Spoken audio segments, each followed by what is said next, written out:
데살로니가 전서 5장 23절, 24절. 자, 23절, 24절 제가 읽어드리겠습니다. 하나님의 말씀을 들으십시오. 평강의 하나님이 친히 너희를 완전히 거룩하게 하시고 또 너희의 온 영과 혼과 몸이 우리 주 예수 그리스도께서 강림하실 때에 흠없게 보존되기를 원하노라. 너희를 부르시는 이는 미쁘시니 그가 또한 이루시리라. 아멘. 하나님의 말씀입니다. 오늘은 데살로니가 전후서 다 볼 건데 사실 다 보기는 좀 어렵고 오늘은 데살로니가 전서를 중심으로 후서까지 볼 건데 그렇게 봐도 된다는 게 이제 제 생각입니다. 왜 그런지는 이제 제가 이제 설교하면서 얘기해 줄 거고요. 이 데살로니가라는 이곳은 바울이 처음 세운 교회. 처음 세운 교회고 편지도 처음 쓴 거예요. 그리고 특히 이제 그 소아시아에서부터 그리스 반도까지 이어지는 이 좀 큰 길이 있었는데 그 큰 길 사이에 딱 있었어요. 그러니까 데살로니가가 되게 중요한 도시였고 그리고 여기까지 가면은 그리스 반도 끝에서 또 여기 조금만 건너가면 바다를 조금만 건너면 로마까지 이어질 수 있는 길이었거든요. 그래서 엄청 중요한 군사 동로였고 무역로였어요. 그래서 이런 지리적인 위치가 있으니까 마게도냐의 어떤 이제 수도였기도 했고 제 책에 나올 것 같아. 마게도냐의 수도이기도 했고 아주 풍요로운 곳이었어요. 아주. 그리고 이제 역사적으로 들어갔어. 잠깐. 역사적으로 안토니우스랑 옥타비아누스가 이제 이 팀이 있고 그다음에 시저를 암살한 이제 브루투스 이런 팀이 있었어요. 이 팀이 있었는데 이제 싸우게 됐단 말이야. 근데 여기 안토니우스랑 옥타비아누스를 이 사람들이 지지했어요. 데살로니가 사람들이 지지했는데 이들이 이제 악티움 해전을 막 벌이고 나서 승리했어. 그리고 이제 로마를 다시 통일하게 됐단 말이야. 그러니까 이 안토니우스랑 옥타비아누스는 이 사람들한테 너무 고맙잖아. 그러니까 이 사람들한테 막 돈도 엄청 베풀고 특혜도 주고 자치권도 주고 막 그랬어요. 그러니까 이 데살로니가 이 지역은 마게도냐 지방의 수도면서 많은 자치권도 가지고 있었고 또 이제 특권도 가지고 있는 엄청 풍요로운 도시였어요. 강남이야, 강남. 그래서 지금 이제 당연하게 이 사람들은 또 그렇게 받았으니까 로마 정부에 대해서 되게 충성적이었고 그리고 로마 제국의 일원으로서 아니 나는 뭐 예를 들면 강남 시민이야. 이런 그런 게 있었어. 그래서 로마 제국의 일원으로서 책임을 다하려고 하는 그런 노력을 많이 했단 말이죠.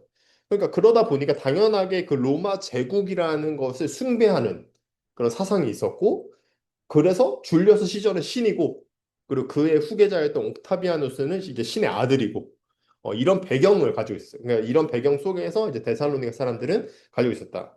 그리고 이제 종교적으로도 좀 되게 다양하게 있었는데 그러니까 이런 제국 숭배 사상도 있었지만 디오니소스 컬트고 있었고 카비루스 컬트라는 이 두 신비 종교가 있었대. 컬트교가 있었대. 근데 이 둘은 이제 생식 종교인데 그러니까 먹고 마시고 자손을 낳는 게 엄청 중요한 거고 그리고 그렇게 함으로써 삶의 생기를 돋구고 기쁨과 행복을 얻을 수 있다고 그렇게 생각했어요. 그러니까 어, 들레즈야.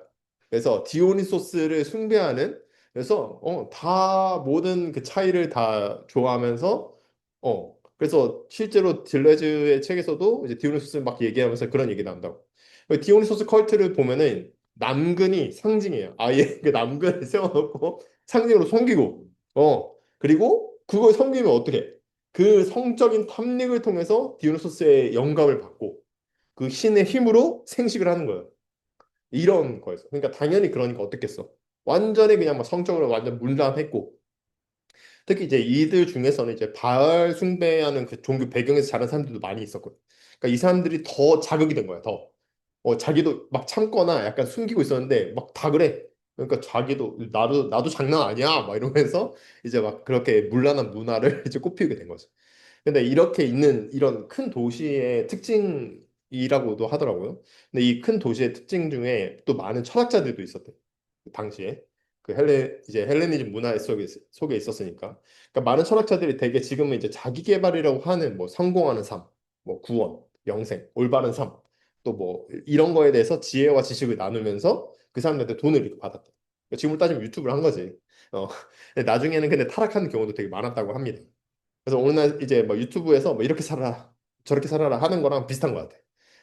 근데 이런 곳에서 이제 바울은 예수를 전했던 거야. 이러한 맥락에서 바울은 예수를 전했어. 그러니까 그리고 이제 그 바울 옆에 실라라는 사람이 있었는데 이제 바나바가 떠나가고 이제 실라가 있었는데 실라랑 바울은 둘 다 똑똑하고 둘 다 헬라 문화에도 정통하고 유대 문화에도 정통하고 언어로도 자유로웠던 그런 사람이어서 이제 전도 여행 중에 복음을 전하기 좋았단 말이에요. 근데 이제 바울이 이 사람들한테 예수가 주님입니다라고 선포를 하니까 이 사람들은 우리의 신은 시저고 옥타비아누스는 신의 아들이고 그래서 우리 주님은 로마 이 사람들밖에 없는데 예수라는 다른 왕이 있다? 그러니까 막 고발하고 사람들이 그러다 보니까 그 나라에서 데살로니가에서 핍박이 엄청 심했겠죠. 그러니까 그래서 바울과 실라는 피신할 수밖에 없었어. 그리고 근데 이제 피신하는 과정에서 뭐 한 이제 책들 보니까 한 세 달 정도 목회를 하면서 교회를 세운 거예요. 그러니까 새신자야 다. 근데 핍박 때문에 이 사람들이 떠나간 거야. 그러니까 그런 상황이에요. 그 교인들은 남겨두고 이제 너무나 슬펐지만 어쩔 수 없이 헤어질 수밖에 없는 그런 상황 속에서 근데 이제 그 상황에서 이제 디모데를 보낸단 말이야. 그래서 바울이 자기 아들 같은 디모데를 보내가지고 이 사람들 파악을 해. 그랬더니 밖에 속에서 잘 지내고 있대. 잘 지내고 있고 뭐 믿음의 소망을 가지고 있다. 이런 평을 듣고 그래서 바울이 이 사람들에게 더 잘할 수 있도록 더 신앙생활 잘할 수 있도록 써야겠다 한 게 이제 데살로니가 전서 이 책이에요, 이 책. 그러니까 이 대상은 누구냐? 복음을 막 들은 이제 새내기 이제 새신자들이에요. 근데 이 새신자들이 데살로니가 전서를 보면은 1장 6절에 보면은 뭐 많은 환난 가운데서 성령의 기쁨으로 말씀을 받았고 7절에 보면은 모든 믿는 자의 본이 됐다.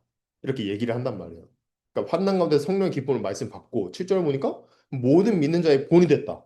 뭐 이 정도로 뭐 깊은 신앙생활의 모습을 좀 잘 보여줬단 말이에요.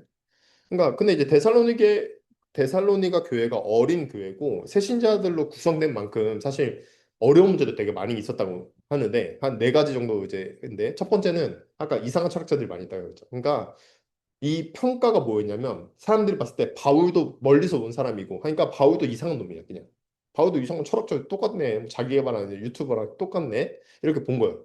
그래서 다시 그 사람들 철학자들이 뭐라 했냐면 다시 유대교로 회유하려고 그 사람들한테 너희 자꾸 그렇게 하면은 너 이웃들이랑도 소외되고 핍박받고 안 좋아 경제적으로도 사회적으로도 문화적으로도 안 좋으니까 유대교로 다시 돌아와 어차피 그 사람 이상한 놈이야 이렇게 얘기한 거야. 이게 첫 번째 위험이었고 두 번째는 아까 말했던 것처럼 목회자가 없었어요. 목회자 갔으니까 그냥 복음을 잘 알고 싶고 그래도 뭐 알아야지. 근데 아는 사람이 없으니까 이게 이제 문제였대. 그러니까 바울은 그래서 디모데를 보내서 안부도 전하고 이제 훈련을 시키려고 했던 거죠. 그리고 세 번째는 이제 성적 문란인데 이게 좀 중요해. 오늘 그 텍스트에서 데살로니가 교회에도 문제가 많이 있었던 것 같아요. 그래서 상당히 가부장적인 문체들로 이제 쓴단 말이에요.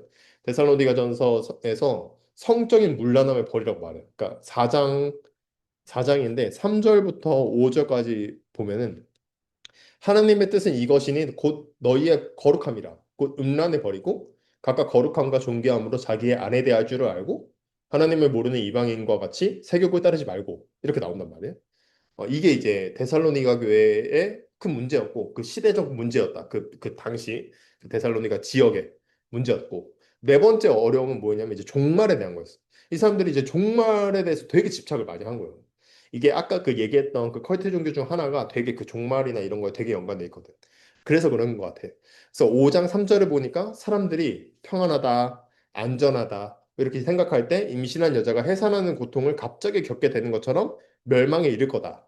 하니까 이제 4절부터는 그래서 어떻게 살라고? 빛의 아들로 깨어서 낮의 아들로 깨어서 정신을 차리고 살라. 이런 얘기를 한단 말이에요.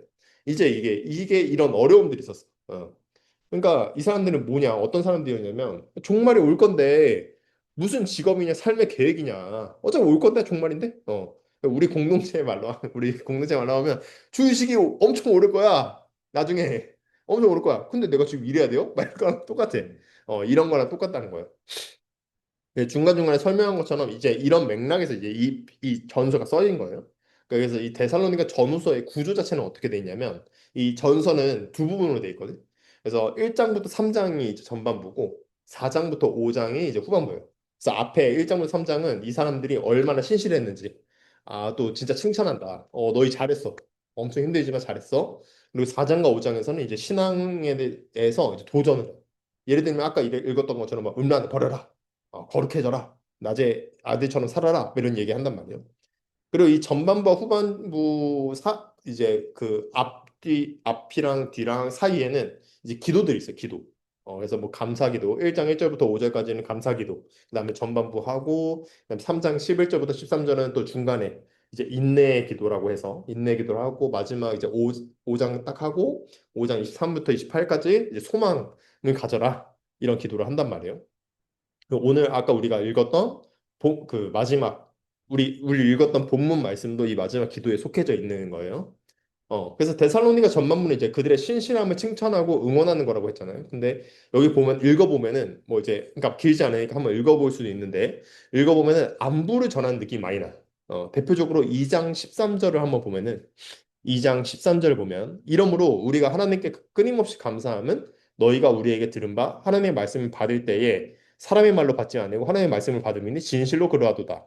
이 말씀이 또한 너희 믿는 자들 가운데 역사하느니라. 뭐 이런 얘기가 나오고 중간에 감사 기도도 있거든요. 아까 얘기했던 건 전반부 후반부로 이어주는 감사 기도는 3장 11절부터 13절인데 하나님 우리 아버지와 우리 주 예수는 우리 길을 너희에게로 갈 수 있게 하시오며 또 주께서 우리가 너희를 사랑한 것 같이 너희도 피창 안에 모든 사람에 대한 사랑이 더욱 많아 넘치게 하사 너희 마음을 굳건하게 하시고 우리 주 예수께서 그의 모든 성도와 함께 강림하실 때에 하나님 우리 아버지 앞에서 거룩함에 흠이 없게 하시기를 원하노라 이렇게 얘기한단 말이에요. 그러니까 이게 전반부의 내용이에요. 그리고 후반부의 내용은 이제 4장과 5장에 나오는데 아까 얘기했던 것처럼 특히 거룩함에 대해서 말한단 말이에요. 4장 3절부터 5절을 보면은 하나님의 뜻은 이것이니 그 너희의 거룩함이라. 곧 음란을 버리고 각각 거룩함과 존귀함으로 자기의 안에 대할 줄을 알고 하나님을 모르는 이방인과 같이 세격을 따르지 말고 그리고 7절에 보면은 하나님이 우리를 부르시면 부정하게 하심이 아니요 거룩하게 하심이니 이렇게 말하면서 거룩하라 이렇게 얘기하고 있단 말이에요. 그러고 나서는 이제 전반부 그 이제 후반부 뒤에는 이제 주의 재림에 대해서 이어서 쭉 나오게 되는데 데살로니가 사람들이 거기에 많이 흔들렸기 때문에 이제 똑바로 정신 차려라 이런 얘기를 한단 말이에요. 그래서 하이데거 같은 사람은 이제 잘 알겠지만 인간이라는 존재가 이제 죽음을 향한 존재라고 얘기한단 말이에요. 근데 이 죽음을 향한 존재에서 우리가 제가 보니까 두 가지 태도가 있는 것 같아요. 하나는 어차피 죽을 건데 어, 오늘 실존을 살자. 실존의 본질이 앞서지. 즐기자. 내일은 없다. 이러면서 욜로의 삶을 사는 거고 다른 하나는 어떤 거죠? 내가 내일 죽더라도 오늘 사과나무 하나를 심겠다. 이런 거지. 그러니까 오늘의 삶을 충실히 살아가겠다라고 얘기하는 거고 제가 생각할 때 후자가 더 책임 있는 삶이라고 생각을 합니다. 그래서 물론 한국 사회의 20대나 이런 초반이나 뭐 좀 어린 친구들, 젊은 친구들은 욜로의 삶을 살 수도 있는데 근데 이제 저도 나이가 이제 별로 뭐 막 많지는 않지만 근데 그런 삶을 선택한 사람 치고 주변에 괜찮게 사는 사람 못 봤어. 그래서 좀 아쉽다. 또 한 가지 또 예를 들면은 우리나라 이제 정부 지원금을 많이 주잖아요. 그 정부 지원금을 받는다고 해서 아무 일도 하지 않으려고 하는 사람들이 있더라고요. 그러니까 근데 물론 이제 진짜 어려운 경우도 있겠지. 진짜 어려운 경우도 있겠지만 그런 사람 받아야겠죠? 근데 내가 일할 수 있고 도전할 수 있고 사지가 멀쩡하면 쿠팡이라도 가야겠죠?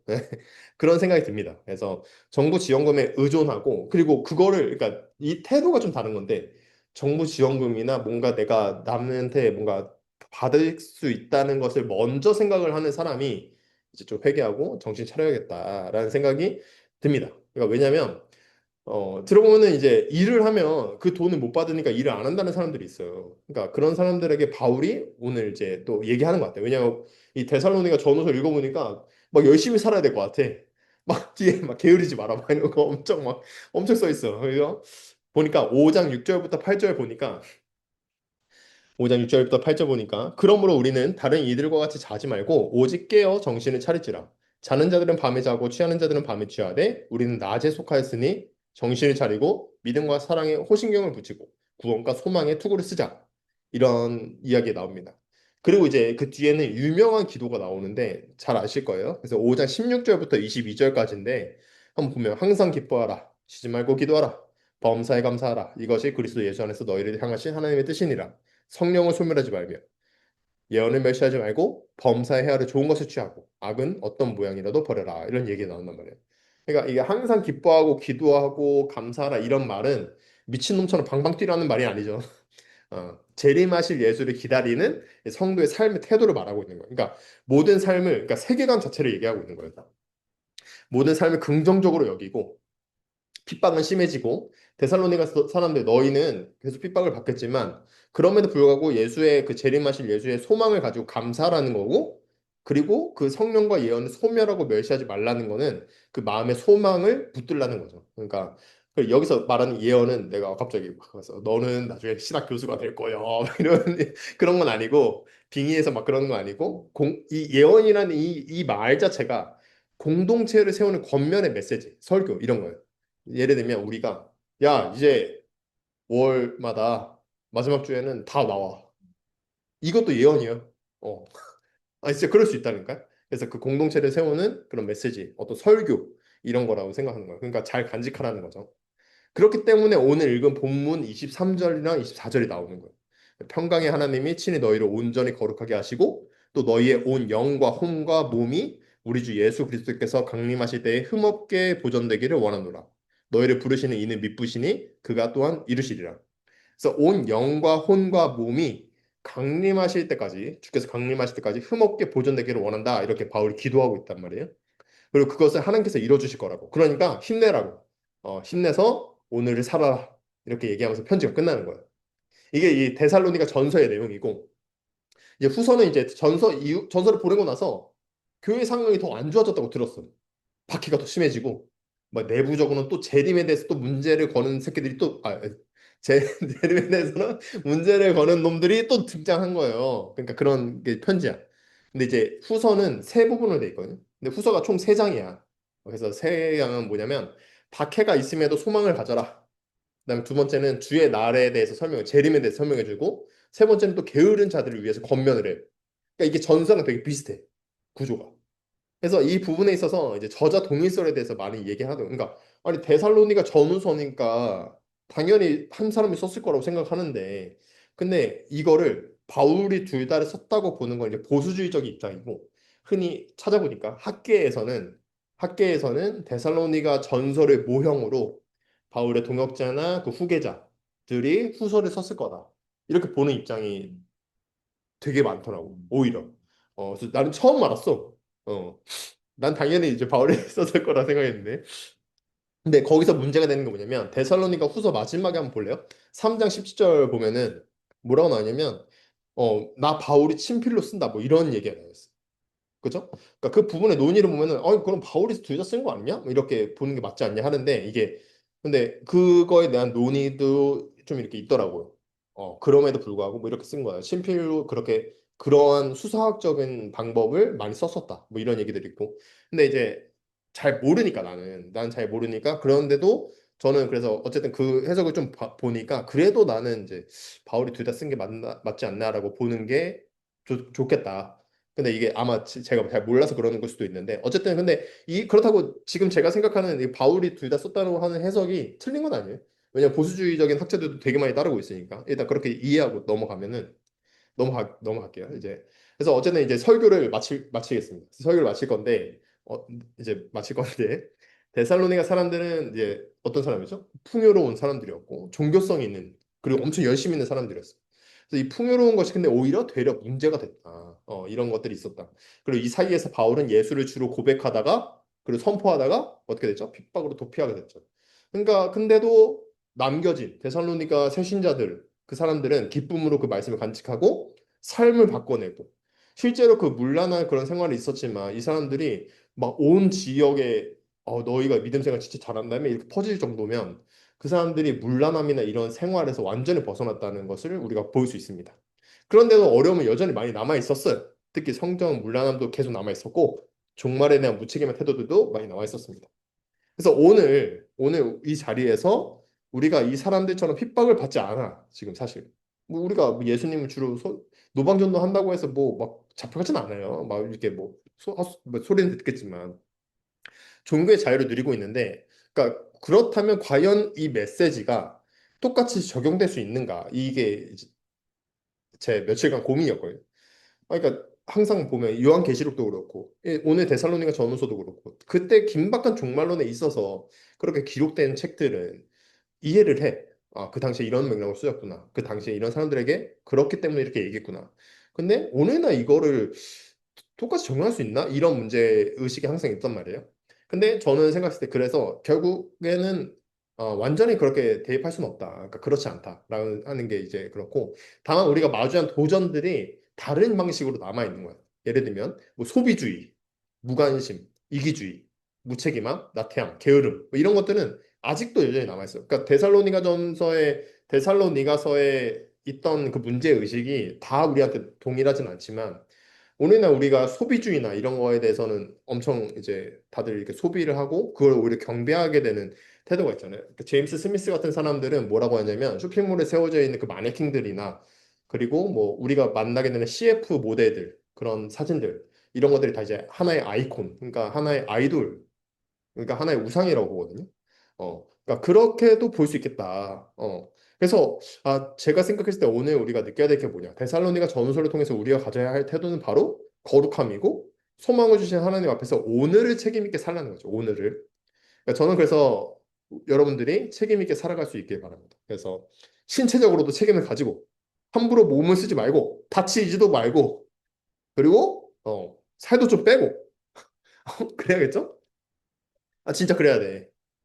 그리고 왜냐면 건강한 몸에 건강한 정신이 깃들고, 건강한 정신에 성경이 와요. 그러니까 이게, 이렇게 말하면 좀 약간 이거 문제 있을 수 있는데.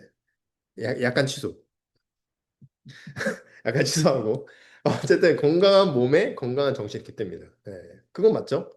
그리고 정신적으로도 책임을 가지고 뭘 해야 될까? 좋은 책들도 보고, 소설도 읽고, 좋은 영화도 보고, 귀멸의 칼날 안 봤으면 봐야지.